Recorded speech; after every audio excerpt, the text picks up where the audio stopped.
Hola, bueno, en estos minutos vamos a desarrollar algunos conceptos fundamentales para el conocimiento de esta patología que es la diabetes mellitus. Primero vamos a definirla y de acuerdo con la Organización Mundial de la Salud, la diabetes mellitus se define como un trastorno metabólico que tiene causas diversas, el cual se caracteriza por hiperglucemia crónica y trastornos del metabolismo de los carbohidratos, las grasas y las proteínas, como consecuencias de anomalías de la secreción o del efecto de la insulina. La creciente prevalencia de diabetes en todo el mundo está impulsada por una compleja interacción de factores socioeconómicos, demográficos, ambientales y genéticos. El aumento continuo se debe en gran medida al aumento de la diabetes de tipo 2, que ya veremos cuáles son sus mecanismos fisiopatológicos, y de los factores de riesgo relacionados que incluyen niveles crecientes de obesidad, dietas poco saludables y una inactividad física generalizada. Sin embargo, los niveles o la incidencia de diabetes de tipo 1 de inicio en la infancia también están en aumento. En la actualidad existen en el mundo alrededor de 470 millones de personas diabéticas. Entonces, como se puede observar en el gráfico, desde el año 2000 hasta el 2019 hay un incremento exponencial y significativo de la incidencia de esta patología. La clasificación actual de la diabetes mellitus, según la American Association of Diabetes, se basa en la etiología de la enfermedad y en consecuencia se la divide en dos grandes grupos, que son la diabetes mellitus de tipo 1 y la diabetes mellitus de tipo 2. Además, esta asociación clasifica y define algunos otros tipos etiológicos específicos de diabetes, algo más infrecuentes, y además añade otro subgrupo importante que es la diabetes gestacional. La diabetes de tipo 1 constituye aproximadamente el 10% de los casos de diabetes mellitus. Se la llamaba previamente diabetes mellitus de aparición en la juventud o insulino dependiente. Esta nomenclatura se dejó de utilizar para jerarquizar la etiología de la enfermedad. Y sobre esta base se la divide en un subtipo 1A, caracterizado por la destrucción autoinmunitaria de las células beta del páncreas, lo que habitualmente conduce a una deficiencia absoluta de insulina. Y por otro lado existe un subtipo 1B que también presenta déficit de insulina y una tendencia a desarrollar cetoacidosis, pero con ausencia de marcadores autoinmunitarios. Por otro lado, la diabetes mellitus de tipo 2 comprende el 80% de los casos de diabetes mellitus. Si bien es prevalente en los adultos, puede aparecer en adolescentes y sobre todo adolescentes con trastornos de la nutrición, adolescentes obesos.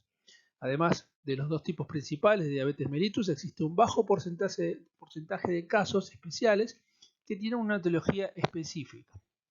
Un subtipo importante de este grupo es la diabetes juvenil de aparición en el adulto, también denominada MODY, que tiene una herencia autosómica dominante, aparición temprana de la hiperglucemia y alteraciones en la secreción de insulina. Finalmente, como mencionamos, la diabetes mellitus gestacional ocurre aproximadamente en el 4% de las mujeres embarazadas debido a diferentes cambios metabólicos que ocurren durante la gestación. Es un hecho importante, un hecho importante a mencionar es que estas mujeres pueden volver a tener glucemia normal luego del parto. Sin embargo, las mismas tienen una tendencia mayor a padecer diabetes mellitus en los años posteriores.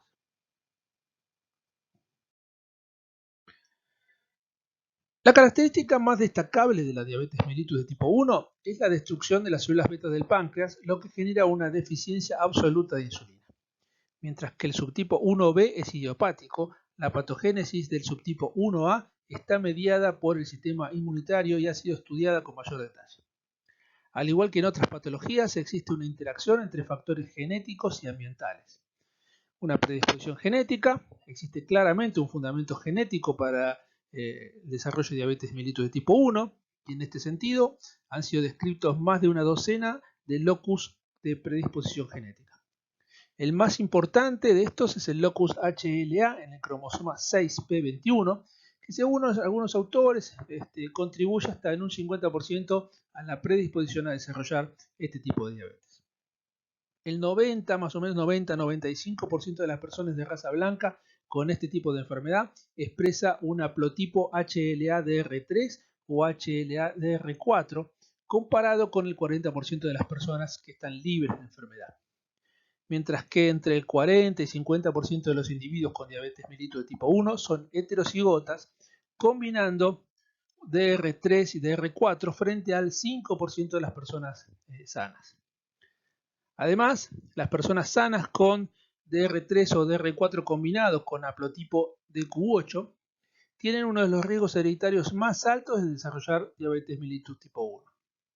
Por otro lado, existen varios genes no HLA que también son capaces de predisponer al desarrollo de la enfermedad. Es probable que estos polimorfismos influyan en el grado de expresión de la insulina en el timo, alterando la selección negativa de los linfocitos T sensibles a la insulina. Por otro lado, factores ambientales, y en este sentido hay evidencia que diferentes factores ambientales, particularmente infecciones virales, pueden colaborar a la destrucción de las células de los islotes pancreáticos, y se han descrito asociaciones entre el desarrollo de diabetes mellitus tipo 1 e infección por el virus de la parotiditis, rubiola, Coxsackie B, citomegalovirus, entre otros. Se han propuesto en este sentido 3 mecanismos para explicar el daño provocado por los virus y la inducción de autoinmunidad. El primero es el desarrollo de un proceso inflamatorio a nivel de los islotes pancreáticos que conduce a liberación de antígenos de células B y activación de linfocitos T, autorreactivos estos últimos. Y la segunda hipótesis plantea la posibilidad de que los virus sinteticen proteínas que imitan antígenos de la célula beta del páncreas y la respuesta inmunitaria frente a estas proteínas podría generar una reacción cruzada con el propio tejido. Finalmente existe una tercera hipótesis, una tercera posibilidad que sugiere que las infecciones virales en los primeros años de la vida podrían persistir en el tejido de interés, en este caso del páncreas, y existiría una reinfección posterior por el virus que está relacionado con esta infección, que comparte de esta manera epitopes antigénicos y activaría una respuesta inmunitaria contra las células de los islotes que han sido infectados. Si bien el inicio de la diabetes mellitus tipo 1 suele ser brusco, el proceso fisiopatológico autoinmunitario comienza años antes de que se manifieste la enfermedad, con una pérdida progresiva de las reservas de insulina, pero a niveles de glucemia normales, hasta que finalmente aparecen las manifestaciones clásicas de la enfermedad, que son la hiperglucemia y la cetosis, cuando la destrucción de las células beta alcanza aproximadamente el 90% de su masa total. Como pueden observar ustedes en la imagen, están graficadas la masa de células beta contra el tiempo, y ustedes pueden observar cómo existen diferentes etapas que podemos identificar. La primera de ellas, donde no existe prácticamente una manifestación clínica y donde interviene la interacción de los genes que confieren susceptibilidad y resistencia. Ahí comienza esta disregulación que, asociada a factores ambientales, provoca o facilita la insulitis con aumento de la sensibilidad de las células beta a esta injuria, para luego sí comenzar a aparecer alteraciones en el metabolismo de los hidratos de carbono, que pueden ir desde una prediabetes, que ya veremos qué significa, hasta finalmente la manifestación de la diabetes mellitus per se. Y en esta imagen, lo que ustedes ven, esta imagen histopatológica, ven una insulitis de un islote de Langerhans en un paciente que eventualmente desarrollará diabetes mellitus de tipo 1. La presencia de infiltrados linfocitarios en este islote, que se encuentra edematoso, sugiere un mecanismo autoinmune de este proceso. La destrucción de los islotes lleva a una falta total de insulina que caracteriza a la diabetes mellitus tipo 1. La distribución de los islotes con insulitis en el páncreas de los pacientes con diagnóstico reciente de diabetes mellitus tipo 1 puede ser muy desigual, muy heterogénea, es decir, los islotes pancreáticos en un lóbulo pueden aparecer normales, en tanto que los lobulillos adyacentes pueden ser pequeños o tienen profundos signos de insulitis.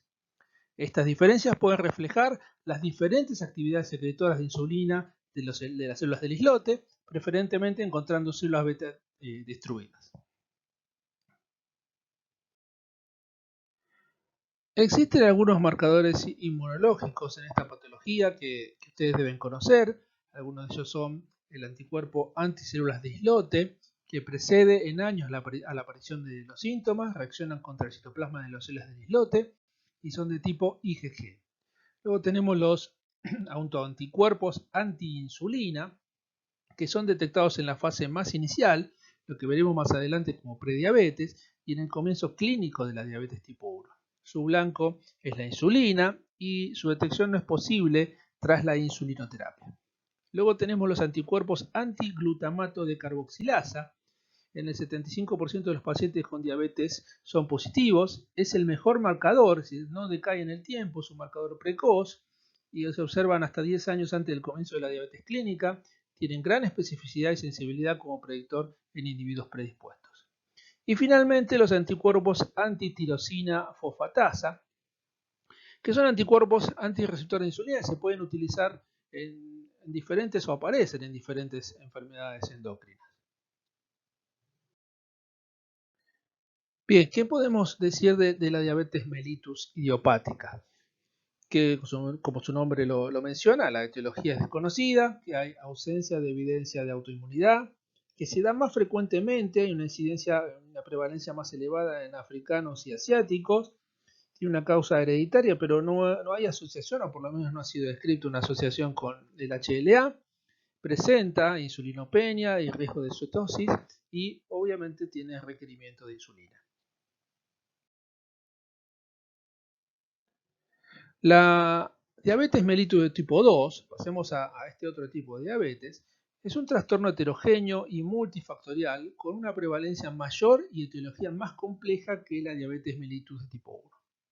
Aunque el estilo de vida y la obesidad parecen ser los factores que estimulan el desarrollo de este tipo de diabetes mellitus, los factores genéticos también están fuertemente involucrados.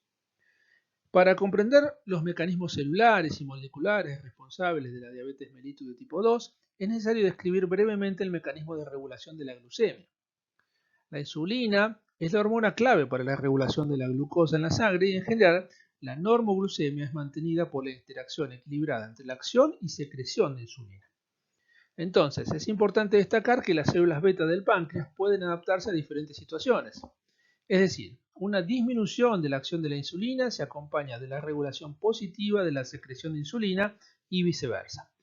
Lo que muestra la figura es la relación entre la función de las células beta y la sensibilidad a la insulina. Una desviación de la curva hacia la izquierda se produce en los pacientes con intolerancia a la glucosa, es decir, que la función de las células beta es inadecuada para un grado específico de sensibilidad a la insulina. De esta manera es claro que la disfunción de la célula beta del páncreas es un componente crítico en la patogénesis de la diabetes mellitus tipo 2. Sin embargo, no solo la desviación de la curva es importante, sino también una modificación a lo largo de la misma afecta a la glucemia. Es decir, cuando la acción de la insulina disminuye, como ocurre en la obesidad, el organismo normalmente compensa mediante el aumento de la función de las células beta. Sin embargo, al mismo tiempo, la glucemia en ayunas y 2 horas después de someter al paciente a una sobrecarga de glucosa aumentará levemente. Es decir, este incremento puede ser pequeño al principio, pero con el tiempo se vuelve perjudicial debido a la toxicidad de la glucosa y por la disfunción de las células beta. Por lo tanto, incluso si existiera una ilimitada reserva de células beta, la insulinoresistencia prepara el camino para el desarrollo de la diabetes mellitus de tipo 2.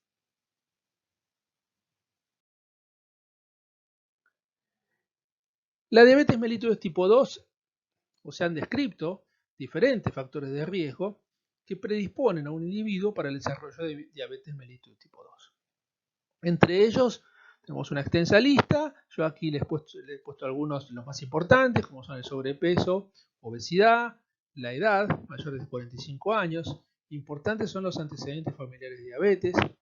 También se ha descrito que este tipo de diabetes es más prevalente en la raza afroamericana, en individuos de origen asiático, hispanos o aquellos nativos de Hawái o de islas del Pacífico, su relación con la hipertensión arterial, con los niveles bajos de colesterol HDL y con altos niveles de triglicéridos, es decir, se asocia a hipertrigliceridemia. Habíamos mencionado que los pacientes que presentan diabetes gestacional, es decir, aquella diabetes que se desarrolla durante el embarazo, tienen incrementado el riesgo de desarrollar diabetes mellitus tipo 2 con el tiempo. También los antecedentes de enfermedades del corazón, es decir, la cardiopatía isquémica, se relaciona fuertemente con el desarrollo de diabetes, la depresión, el síndrome de ovario poliquístico y finalmente la acantosis nigricans.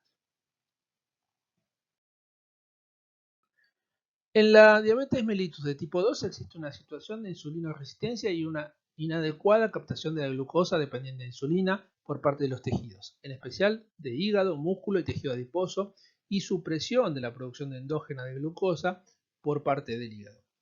La producción endógena de glucosa se acelera en pacientes con diabetes mellitus de tipo 2 o con alteración de la glucemia en ayunas, y dado que este aumento se produce en presencia de hiperinsulinemia, al menos en las etapas iniciales de la enfermedad, la resistencia hepática a la insulina conduce a la hiperglucemia.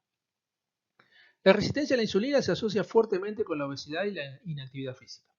En este sentido, hay varios mecanismos que explican la interacción entre estas dos variables. Particularmente en los adipocitos se originan diferentes sustancias capaces de modular la acción de la insulina, entre ellos diferentes citoquinas y ácidos grasos no esterificados. Así, un aumento de la masa de triglicéridos almacenados, especialmente en el tejido adiposo subcutáneo o visceral, promueve la aparición de adipocitos grandes que son resistentes a la acción lipolítica de la insulina. Esto resulta en un aumento de la liberación y de los niveles circulantes de ácidos grasos no esterificados y glicerol, los cuales agravan la resistencia a la insulina del músculo esquelético y el hígado. En la diabetes mellitus tipo 2, la resistencia a la insulina y su secreción están interrelacionadas. En el curso de la enfermedad, en respuesta a la resistencia a la insulina, existe un aumento compensador de la secreción, lo que denominamos hiperinsulinemia, en un intento de mantener a la glucemia en valores normales. Finalmente, desarrolla una insuficiencia en la función de las células beta para secretar la insulina de forma adecuada, aunque continúa habiendo cierto nivel de secreción. Es decir, en la diabetes mellitus de tipo 2 hay una deficiencia moderada a leve de insulina, pero no una ausencia total. El mecanismo por el cual existe esta disminución en la secreción de la hormona no es claro. Sin embargo, se propone que existirían depósitos de proteína amiloide en los islotes pancreáticos que pueden ser responsables de la alteración de la función de las células beta. Además, el entorno metabólico de hiperglucemia crónica que rodea a los islotes podría afectar a las células beta. Y finalmente, el aumento de la concentración de ácidos grasos no esterificados podría empeorar aún más la función de las células del islote. Los casos de diabetes mellitus de larga evolución desarrollan las conocidas complicaciones macrovasculares: aterosclerosis, enfermedad coronaria, enfermedad vascular periférica, enfermedad cerebrovascular, que son más difíciles de explicar a partir de la hiperglucemia solamente. Se han propuesto los siguientes mecanismos bioquímicos para explicar el desarrollo de las complicaciones de la diabetes mellitus.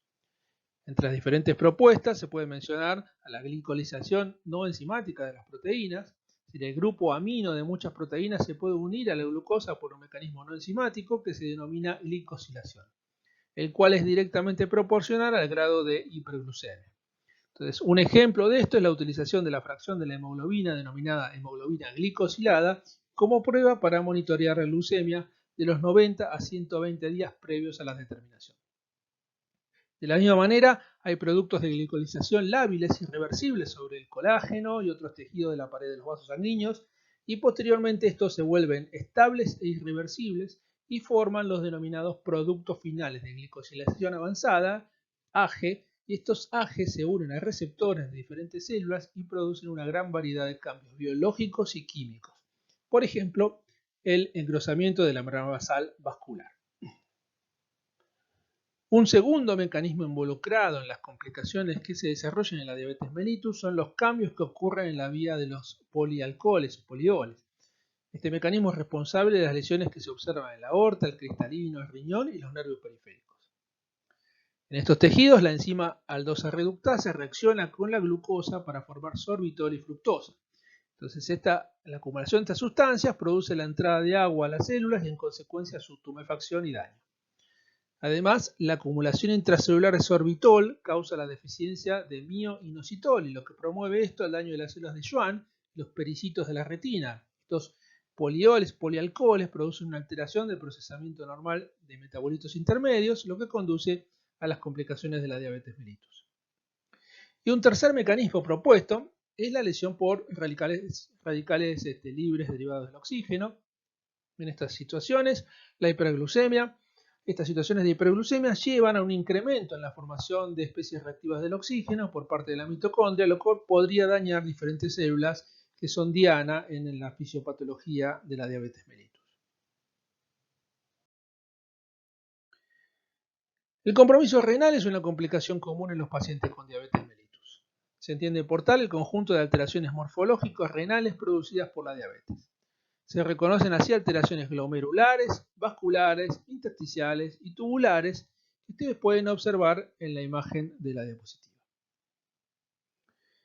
Podemos observar que en cada uno de los componentes del riñón existen lesiones. A nivel glomerular podemos tener glomerulosclerosis nodular, glomérulo esclerosado completamente. Se puede observar gota capsular, aneurisma capilar, pero también otros compartimentos están afectados. Están afectados los túbulos y los vasos, cada uno de ellos con características particulares que ustedes se las van a explicar con más detalle en el práctico. Vayamos a describir solamente algunas características principales de ellas. La glomerulosclerosis diabética. La primera alteración morfológica es el aumento de tamaño del glomérulo. Le sigue el aumento de espesor de la membrana basal. Este engrosamiento es continuo, homogéneo y global. Está dado por un aumento del colágeno tipo 4 con disminución relativa del heparansulfato de la membrana basal. Después de un periodo de aproximadamente 6 a 8 años, aparece la glomerulosclerosis difusa, que se caracteriza por glómerulos grandes con membrana basal engrosada y aumento de la matriz mensajial. El material va ensanchando la matriz mensajial. No es conocido en detalle, pero contiene colágeno tipo 4 y puede tener fibras aisladas de colágeno tipo 1. Luego de un periodo de otros 10 o 15 años de enfermedad clínica, el mesangio se presenta primero en forma segmentaria y focal, con expansiones nodulares, lobulillares distales y lesión conocida como glomerulosclerosis nodal de Kimmelstein-Wilson, típica de la diabetes mellitus. El nódulo es rodeado por el capilar a modo de guirnalda y a veces con dilataciones aneurismáticas. A medida que la enfermedad progresa, la lesión nodular se hace más extensa, se comprometen más lobulillos y glomérulos que se van destruyendo de esta manera. Finalmente, en cualquiera de las formas de compromiso glomerular descritas pueden presentarse depósitos hialinos, lipohialinos con complejos inmunes que ultraestructuralmente corresponden a depósitos densos en el mesangio. Y este tipo de glomerulopatía se denomina forma exudativa, asociada generalmente a un síndrome nefrótico o a insuficiencia renal. Como les mencionaba, otros compartimentos del riñón son afectados. Entonces, los vasos presentan acentuada arteriosclerosis y arteriolosclerosis. Es característica la hialinización simultánea tanto de la arteriola glomerular aferente como de la eferente, pero no es exclusiva esto de la diabetes mellitus. La lesión vascular es favorecida por alteraciones metabólicas de los lípidos y por la presencia de hipertensión arterial.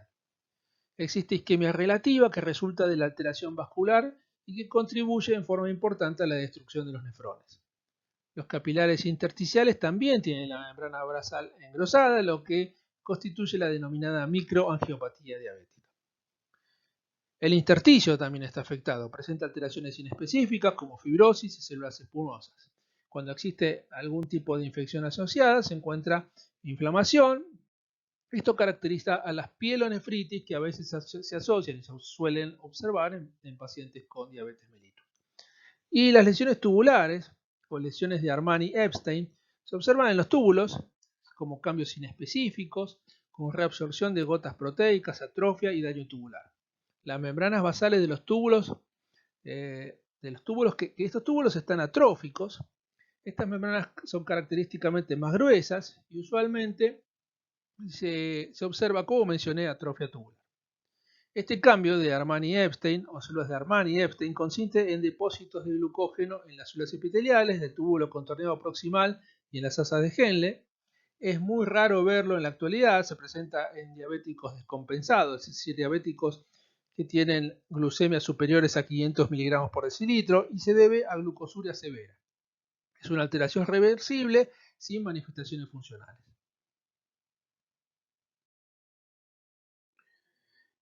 Tipos específicos de diabetes.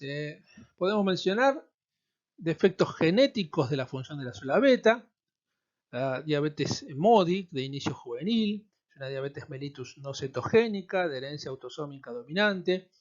Como mencionaba, es juvenil, es decir, se aparece antes de los 25 años, hay un defecto primario en la función de la célula beta con alteraciones en la secreción de insulina. Tipos de diabetes MODY, MODY 1, 2, 3, 4, 5 y 6, cada uno asociado a cambios genéticos, a diferentes cromosomas. Tenemos diabetes por defectos genéticos en la acción de la insulina resistencia de tipo A, leprechautismo, síndrome de Rabson-Bedenhall, son diabetes muy específicas de baja prevalencia.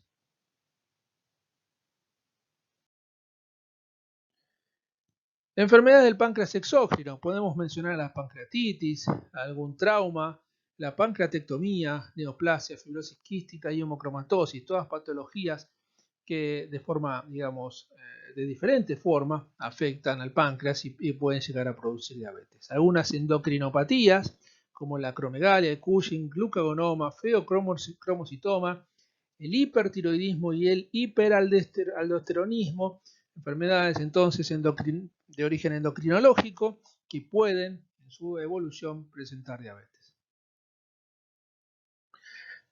La diabetes puede estar inducida por drogas como los glucocorticoides, las tiazidas o el interferón o asociadas de infecciones virales como la rubiola o el citomegalovirus y la diabetes gestacional de la cual ya hemos hablado. Desde el punto de vista clínico, ¿cuáles son los signos cardinales que nos ayudan a realizar el diagnóstico de diabetes? Son la sed, el deseo frecuente de orinar, en lo que se conoce como poliuria, la fatiga, la visión borrosa, el hambre excesivo, la pérdida de peso y el dolor de estómago, náuseas, vómitos, son algunos de los signos. Uno siempre habla de la polidipsia, que hace referencia al deseo de beber agua, a la poliuria, el deseo frecuente de orinar, y a la polifagia, como el deseo de consumir alimentos. ¿Cuáles son las determinaciones que nos permiten hacer el diagnóstico de diabetes? Pues bien, la determinación de la glucemia. En ayuno se define como un periodo, glucemia en ayunas, que se define como un periodo sin ingesta calórica de por lo menos 8 horas.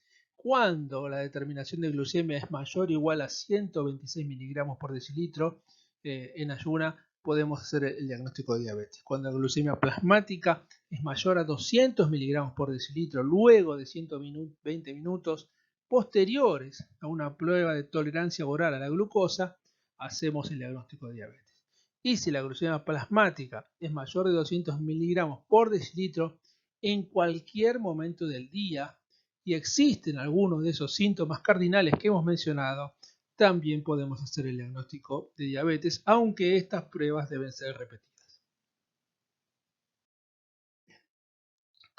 La hemoglobina glicosilada que le hemos mencionado esta proteína que es capaz de unirse por esta reacción no enzimática a la glucosa y que podemos testearla y nos da idea de qué ha sucedido con los niveles de glucosa en los últimos 120 días previos a la determinación de la misma.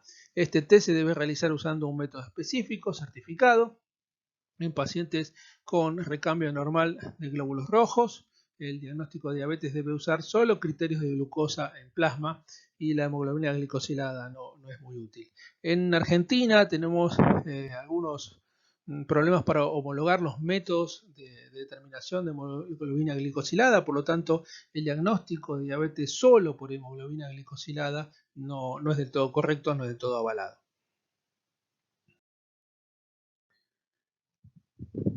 Categorías de riesgo de diabetes es decir, lo que conocíamos antes como prediabetes, aunque este término todavía se sigue utilizando, son los que conocemos como glucemia alterada en ayunas, intolerancia a los hidratos de carbono, básicamente estos dos.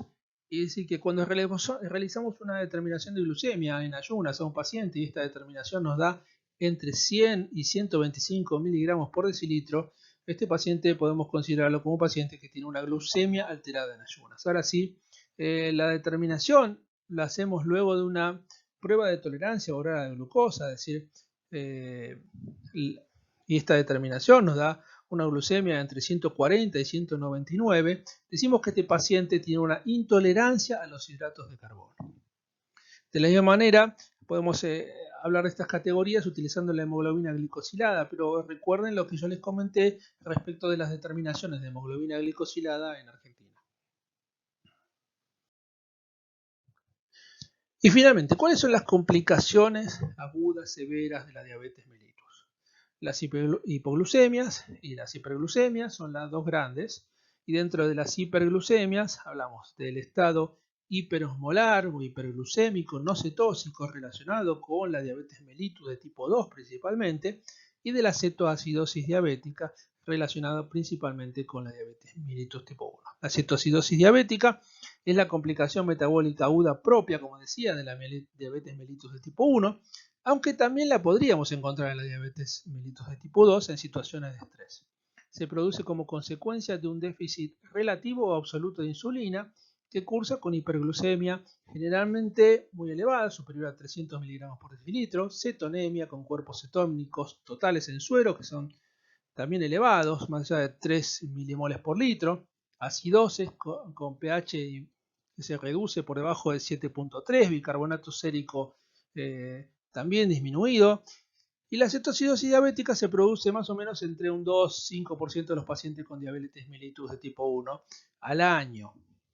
Es decir, que al año entre un 2 y un 5% de pacientes con diabetes mellitus de tipo 1 desarrollarán esta complicación. La muerte debida a falta de diagnóstico o retraso de esta complicación se asocia con trastornos que se desencadenan a partir de ella, como la sepsis, por ejemplo. El coma, por otro lado, el coma hiperglucémico, hiperosmolar, no cetónico, es la complicación, como les mencionaba, frecuentemente relacionada con pacientes que presentan diabetes mellitus de tipo 2. En especial con pacientes que tienen edades por encima de los 60 años y tienen una elevada mortalidad que está ocasionada, esta mortalidad es mayor, quiero decir que esta mortalidad es mayor a la ocasionada por la cetoacidosis diabética. Entre los factores precipitantes más frecuentes destacan los procesos infecciosos y los errores en la administración de insulina, ya sea porque se omite alguna dosis o por el enfermo, se omite la dosis del enfermo, omite inyectarse la insulina o por la prescripción de una pauta terapéutica que no fue bien interpretada.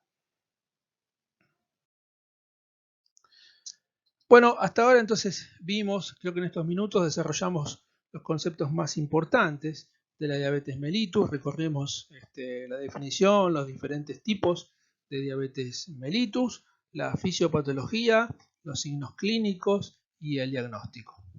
Muchas gracias.